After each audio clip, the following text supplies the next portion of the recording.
Boa tarde, pessoal, tudo bem? Venho aqui dar início com vocês uma série de vídeos que vem falar um pouco sobre educação física no Enem, a pedido de alguns alunos, né? A Emily já me chamou para grupo de estudo, a Nádia hoje veio me questionar algumas coisas que me levaram a querer tá aproveitando essa quarentena, fazendo ela se tornar um pouco mais produtiva. Então, vou estar passando aí, através de vídeos, para vocês um pouco de conhecimento, intercalando educação física com o Enem. E a Tamires, que é uma aluna minha, também me questionou hoje o seguinte: Matheus, eu fiz um cronograma, estou estudando, mas como que eu estudo educação física? Como? O que eu vou estudar? Aí eu resolvi parar, pensar, montei esse vídeo tentando esclarecer a dúvida dela. Vai ficar um pouco grande, porque eu dividi ele através de tópicos, né? E hoje a gente vai ver como se fosse o primeiro módulo desse vídeo, desses tópicos, e é isso aí. Então vamos lá. Educação física no Enem. A primeira coisa que a gente precisa entender é que a educação física está englobada dentro da linguagem, seus símbolos e tecnologias, que é uma capacidade cobrada lá no Enem.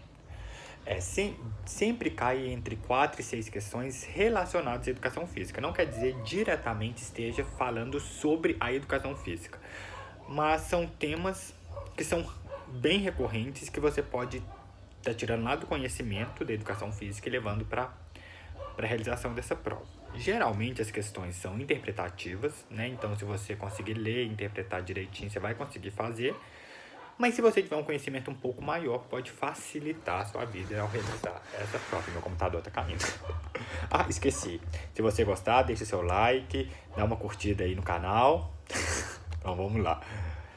Quais são os temas mais recorrentes?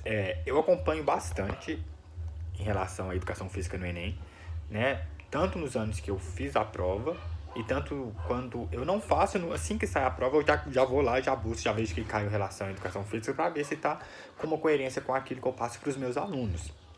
E quem me conhece sabe tanto que eu sou chato em relação à aula teórica de educação física, porque a educação física ela tem conhecimento, né? Se ela não tivesse conhecimento, a prova do Enem não estaria te cobrando de 6 questões. E 6 questões pode fazer uma falta enorme para você lá na sua bolsa, né? Que você tanto almeja e que você vai conseguir.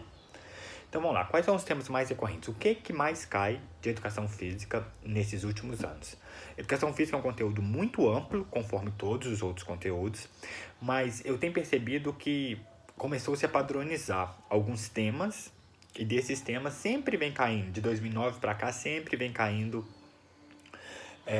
alguns temas relacionados a isso que eu vou falar com vocês. Então, práticas corporais e autonomia, padrão estético contemporâneo, esportes, principalmente os 4 pilares, né? Coletivos, vôlei, basquete, handball e futsal, ou futebol, exercício físico e saúde, corpo e expressão artística cultural, danças, condicionamento e esforço físico, lutas, jogos e brincadeiras. Então, esses conteúdos sempre tá caindo. Estou aqui para esclarecer dúvidas de vocês. A qualquer dúvida que vocês tiverem, eu estou à disposição. Então, a primeira coisa que nós temos que entender: existe uma diferença entre atividade física e exercício físico. Então, essa é a primeira coisa que a gente precisa padronizar para todos os conteúdos que cobram do Enem. O que é uma atividade física? É qualquer prática. Eu estar falando com vocês aqui nesse momento, estar com o computador apoiado no meu colo, isso é uma atividade física. Eu estou realizando alguma coisa. Agora, exercício físico é quando eu tenho uma orientação e ela é destinada a algum ganho. Então, eu posso fazer um treino de força, um treino de resistência, um treino de flexibilidade, qualquer capacidade física.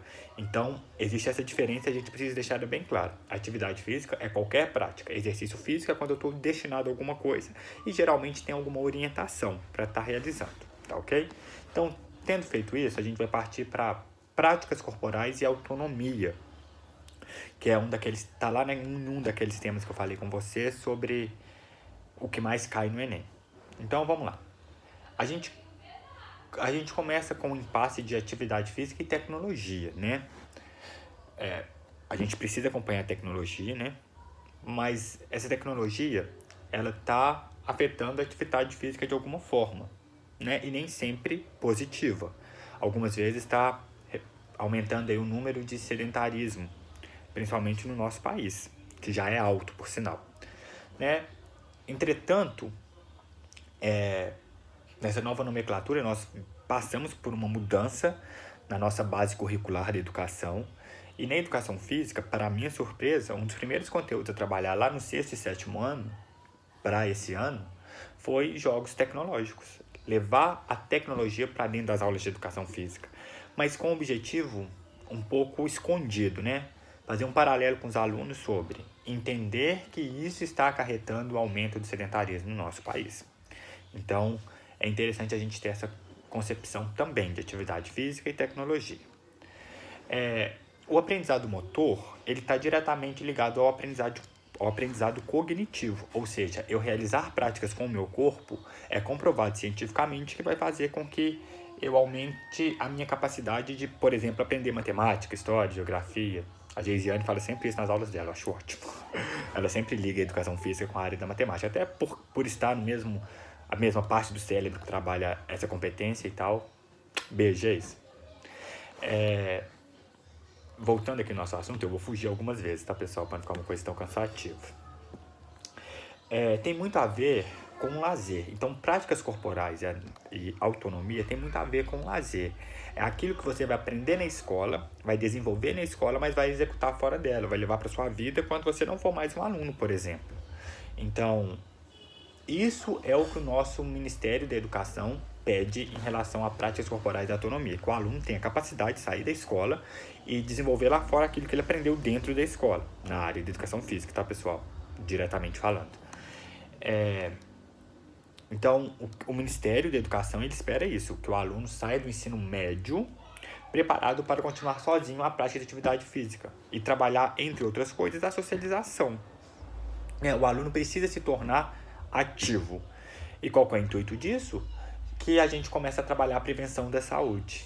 Um aluno que vai ter uma prática corporal assídua, ele vai diminuir lá a chance de estar indo para um hospital por doenças crônicas que podem ser evitadas pela prática de atividade física, por exemplo. Então, é trabalhar a prevenção. Está sim relacionado ao lazer, mas está direcionado, ao aprendizado motor, a parte física. Então, o que eu tenho condições de fazer fora da escola, que eu tive um conhecimento lá dentro enquanto aluno e que eu vou levar isso para melhorar a minha vida ativa. E sair executando aquilo que faz bem para a minha saúde, né? Então, as práticas corporais, elas são fenômenos do nível corporal, de caráter lúdico, ou seja, o brincar. É o jogar pelo prazer. Então, é isso que, quando a gente está trabalhando, deixa eu só voltar aqui, práticas corporais e autonomia, a gente quer trabalhar justamente isso. O brincar, eu vou estar fazendo uma atividade física através do lúdico, né, que é o lazer, que são as brincadeiras, e pelo prazer de fazer. Não vou fazer uma coisa obrigada, eu vou fazer porque eu acho legal, que eu vou estar socializando com os meus colegas, com os meus amigos, e isso é muito interessante, né, para N fatores. Então vamos lá, jogos, danças, ginásticas, esportes, artes marciais, acrobacias, né? Entre acrobacias a gente destaca aí os esportes radicais, entre outras práticas culturais, estão todos relacionados a essas práticas aí.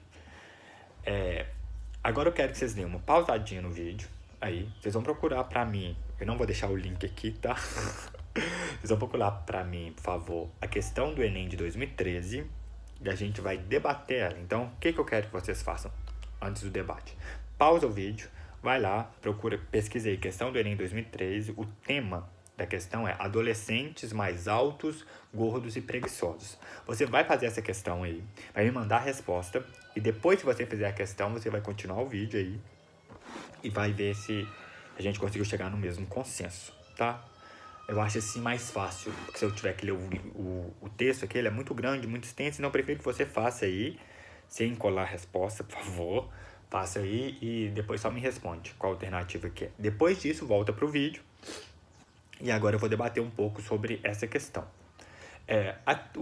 O texto fala adolescentes mais altos, gordos e preguiçosos. Então vamos entender alguns tópicos aqui. Mais alto, evolução da genética. A miscigenação faz isso. Eu sou mais alto que meus pais e a tendência é que os meus filhos sejam mais altos do que eu. Um outro fator também que tem nessa evolução da genética aí é a falta de pelo, por exemplo. Eu sou uma pessoa que tem muito pelo. Meu filho provavelmente vai ser uma pessoa que terá menos pelos do que eu. Eu tive menos pelo que o meu pai, por exemplo, entendeu? Então, é uma evolução genética mesmo, quando ele traz esse mais alto. Então, primeiro ponto. Segundo ponto, gordo, né? Que ele fala mais alto, gordos e preguiçosos. Esse gordo, ele está diretamente relacionado à nossa alimentação inadequada, né, pessoal? A gente ingere mais gorduras, muito mais gorduras, e isso não é legal, né? O nosso organismo vai absorver isso. Por exemplo, ele pode acumular dentro dos vasos sanguíneos, aumentando a nossa PA, que é a nossa pressão arterial, aumentando os riscos de infartos, de AVC, problema renal, gordura no fígado, entre outros problemas que a gente poderia estar citando em números aqui. Essa gordura subcutânea, que é essa gordura que fica logo abaixo da pele, ela é menos maléfica para o organismo. Os piores são as gorduras intravisceral, né, que é aquela gordura que vai se acumular dentro das vísceras, e a plasmática, que é aquela que vai circular pelo nosso sangue. Hoje, por exemplo, ao invés de levantar e fazer uma comida, eu pego meu telefone, faço um pedido de um hambúrguer, de um sanduíche aí e pronto. Então, né, hoje tá muito fácil, é de muito fácil acesso tudo isso aí. Então, é um segundo ponto que a gente tem que levantar sobre isso aí. Quando eu falei sobre preguiçosos, tem uma ligação com a tecnologia? Tem. E a gente precisa entender que precisamos da tecnologia, mas ela também traz alguns retrocessos em relação a ser preguiçoso, porque é tudo de muito fácil acesso, está tudo na mão. A gente não tem que ir atrás das coisas. Não simplesmente pega o telefone, faz um pedido e pronto. Então isso vai acarretar até na minha preguiça. Desculpa. O texto eu separei algumas partes que eu achei interessante do texto para a gente estar debatendo. A primeira parte que eu separei foi a parte do texto que fala o seguinte: outro pecado, velho conhecido de quem exibe excesso de gordura por causa da gula, surge como marco da nova geração, a preguiça. Então, o que dá para entender dessa parte aí? São as pessoas que falam demais e fazem de menos, né? Outra parte do texto que dá pra gente debater também. 100% das meninas que participaram do programa, ou seja, então foi feita uma pesquisa, né, não praticavam nenhum esporte, revela a psicóloga Regina Freire, que monitora o desenvolvimento emocional das voluntárias.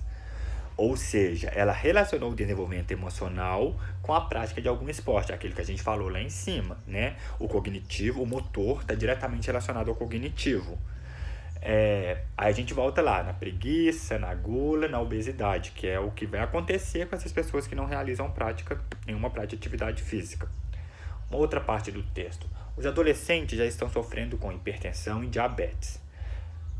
Já estão sofrendo. A gente precisa de lembrar que são doenças recorrentes principalmente em pessoas adultas para a terceira idade. Uma vez enquanto criança e adolescente, o gasto calórico é muito grande, a prática de atividade é muito grande, então provavelmente o número de pessoas afetadas com essas doenças são menores. Eram, né?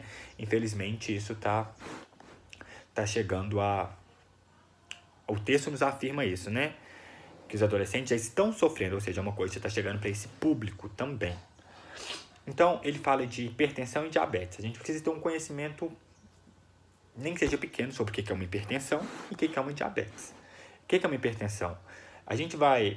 A principal doença aí da hipertensão seria o AVC, que é o acidente vasculocerebral. O AVC, ele tem duas vertentes. Uma pode ser isquêmica, que é quando falta o oxigênio, e ele pode ser hemorrágico, que é quando estoura um capilar, quando estoura um vasinho lá no cérebro, né? E esse sim, a gente vai relacionar diretamente a hipertensão para o texto, tá? Porque ele afeta a parte motora, diretamente. Quando eu tenho esse AVC hemorrágico, ele afeta a parte motora, é quando a pessoa começa a ter falhas em um lado do corpo e tal. E o que seria a diabetes? Diabetes seria uma baixa de insulina, e a insulina é responsável por transportar a glicose para as células. O cérebro, por exemplo, ele é alimentado de oxigênio e de glicose. Os músculos adoram a glicose, que são os carboidratos, por exemplo. Só que se você exagera no consumo da glicose, a produção de insulina vai começar a baixar e, consequentemente, você vai ter que começar a ingerir por aplicação. né? Gente, eu não sou médico, o médico vai falar muito mais detalhado sobre isso, mas eu estou falando somente um básico, um pouco de conhecimento de duas doenças que o texto trouxe relacionado à falta de atividade física, que é a hipertensão e diabetes, só para a gente nortear um pouco sobre o que a gente está falando aqui. Um outro conteúdo que traz no texto é sobre a relação entre os hábitos da população, adolescentes e suas condições de saúde. As informações apresentadas no texto indicam que. Então, o que o texto quer saber? Sobre essa relação de hábitos da população e adolescentes e suas condições de saúde, o que as informações apresentadas indicam? Então, vamos lá. Alternativa A. A falta de atividade física, somada a uma alimentação nutricionalmente desequilibrada, constitui fatores relacionados ao aparecimento de doenças crônicas entre os adolescentes. Então vamos lá. Falta de atividade física, alimentação desequilibrada, doenças crônicas. Tudo isso falou no texto, né? Quais doenças crônicas? Falou da diabetes e dessas duas doenças que nós já falamos lá em cima. Enfim. Tá, vamos guardar essa alternativa. Alternativa B. A diminuição do consumo de alimentos fontes de carboidratos, combinadas com o maior consumo de alimentos ricos em proteínas, contribuíram para o aumento da obesidade entre os adolescentes. Espera aí. Diminuição do consumo de alimentos fontes de carboidratos. Aí a gente vai ter que voltar lá no que a gente falou lá em cima. Glicose está relacionada a diabetes, relacionada aos carboidratos. Ótimo. Combinada com o maior consumo de alimentos ricos em proteínas, que a gente vai ligar aí diretamente aos músculos, contribuíram para o aumento da obesidade. Errado. O que aumenta a obesidade? É o acúmulo da gordura. Não é o acúmulo do carboidrato e nem das proteínas, conforme afirma a questão. Então, essa aí a gente já pode eliminar. A maior participação dos alimentos industrializados e gordurosos na dieta da população adolescente tem tornado escasso o consumo de sais e açúcares, o que prejudica o equilíbrio metabólico. A maior participação dos alimentos industrializados, nós falamos sobre os alimentos lá quando o texto tratava de gordo e preguiçoso, né? Falou que a alimentação hoje está muito... A gente já tem um conhecimento que essa alimentação está de muito mais fácil acesso, né? E isso acarreta no aumento da gordura. Então, a alternativa C vem toda certinha, tem tornado escasso. Escasso é aquilo, é pouco, né? Tá escasso, tá pouco. No consumo de sais e açúcares. O que está acontecendo com essa alimentação? Está aumentando gradativamente sais e açúcares na alimentação, ocasionando aí um desequilíbrio metabólico. Então, o que aconteceu na questão de errado foi o escasso uso dessa palavra a tornou errada. Então, também eliminaria ela. D. A ocorrência de casos de hipertensão e diabetes entre adolescentes advém de condições de alimentação, enquanto que a população adulta, os fatores hereditários são preponderantes. O que é uma coisa preponderante? É uma coisa que é dominante. Não, o texto falou o tempo todo que tanto a hipertensão e diabetes ela não é hereditária. Sim, ela pode ser, mas o maior fator que ocasiona isso é uma alimentação inadequada e falta de atividade física. Então, o texto fala isso o tempo todo. Está acontecendo isso, inclusive, com os adolescentes. Então, não são preponderantes, não é dominante. O que domina é uma alimentação inadequada ligada a uma falta de atividade física, né? Então, também cortaria essa alternativa. Vamos lá para a última. A prática regular de atividade física é um importante fator de controle da diabetes entre a população adolescente, por provocar um constante aumento da pressão arterial sistólica. Quem é meu aluno tem a obrigação de saber o que é uma pressão arterial sistólica, porque eu já falei isso milhões de vezes dentro da sala. Mas o que está errado nessa questão? Provocar um constante aumento. Não, quando eu estou realizando uma prática de atividade física, não é para aumentar a minha pressão sistólica, que é a maior pressão. Né? A gente tem a ideal considerado 120/80, que a gente vai lá e fala 12/8, e o 12 aí no caso seria a sistólica, que é a maior pressão. E quando eu estou fazendo atividade física, o meu intuito não é aumentar essa pressão sistólica, pelo contrário, ou é estabilizá-la, regularizar se ela está já adequada, ou se ela está muito baixa, aumentar. Então, o que mata a questão não é provocar um constante aumento, não. É provocar uma regularização da pressão arterial sistólica.